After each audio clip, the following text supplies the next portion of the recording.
Hi, I'm Chris with Sanderson Test Prep, and in this video we're going to talk about indeterminate forms of limits and LHopitals Rule. So first, for indeterminate forms of limits, indeterminate forms are expressions that if you put them into your calculator would freak out, is what I like to say. So let's take a look at some examples of what we mean. And usually you're going to see some sort of conflicting rules. So here, for example, infinity over infinity, 0 over 0, or 0 to the 0 power. These would be indeterminate forms because if you think about some of the rules at work here, a lot of times we're going to have conflicting rules. So therefore we cannot determine an actual numerical result. So for example, 0 to the 0 power. Well, we know that 0 to any exponent is 0, but then we also know that anything to the 0 power is 1. So those two rules conflict, and therefore we cannot determine a numerical value of 0 to the 0, and that would be an example of an indeterminate form.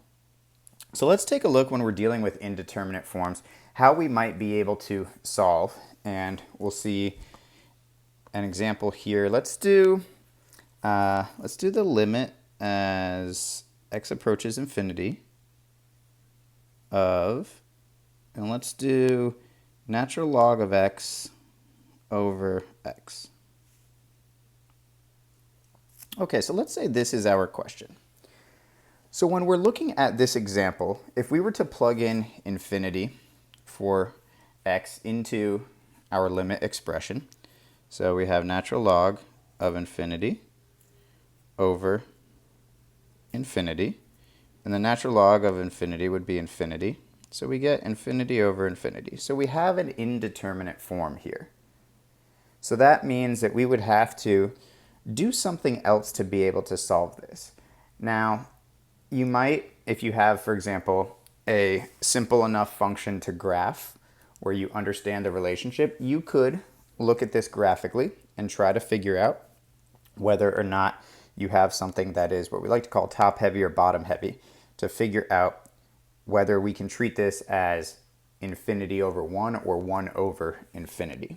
And so I'll show you what we mean with this particular function. So here, if we're looking at the graph of natural log of x compared to the graph of x, so your natural log of x is going to have an x-intercept of 1, and it's going to look like this.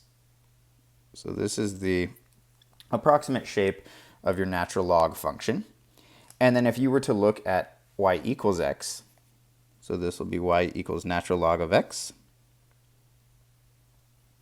And let me just space this out a little bit differently. I'm going to move this down here so that we can zoom in on it a little bit more closely. And then if we did y equals x, so most of us are familiar with that, it's going to be a diagonal line that passes through the origin. And if we compare those two values, if we continue towards infinity, so if we were to go this way for our x values, as x approaches infinity, you can see the divergence in these two graphs. And you would be able to say that this one is going to be larger for y equals x. As you get closer and closer to infinity, y equals x is going to be a larger and larger value as compared to y equals natural log of x. So that means when you look back at this original limit expression, here we could say that this one is what we would call bottom heavy, because the x value as you approach infinity would actually be much larger than the natural log of x. And so we can treat this as though it's a constant over infinity, which would have a value of 0. So the value of this limit would be 0 for this particular example. But that's kind of hard for us to do graphically. Those are pretty difficult conceptual ideas to understand. It's helpful if we do understand those, but we have a rule that we can use that makes this application a lot easier, and it's something called LHopitals Rule. So let's take a look at how that works for an example like this. So here's LHopitals Rule written out, but let's take a look at how that rule would apply on this example. So first, to understand the rule itself.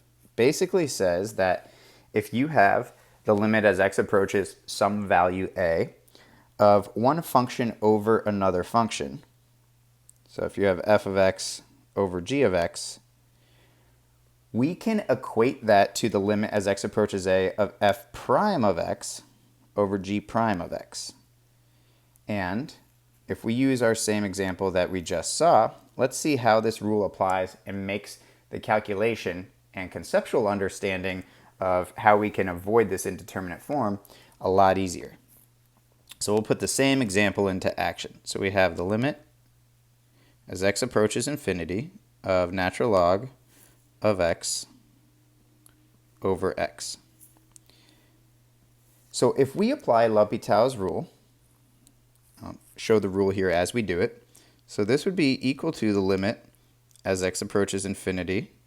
Let's take the derivative of our numerator and the derivative of our denominator. So the derivative of natural log of x is 1 over x. And the derivative of x is just 1. And so this will simplify to the limit as x approaches infinity of just 1 over x, which is 1 over infinity, which is 0. And that's something that we can calculate a lot more easily than we could when we had to look at a graph of the two separate functions. And it's a lot faster for us to do that. So when presented with a situation where you have an indeterminate form, keep in mind that you can oftentimes use L'Hopital's rule to avoid coming up with the indeterminate form by taking the derivative of the function in your numerator and the function in your denominator and then applying your limit value. If you'd like to see more examples, please check out our other videos. And if you'd like a downloadable list of all the indeterminate forms that you might see when dealing with limits, then please click the link in the description below. Thanks for watching.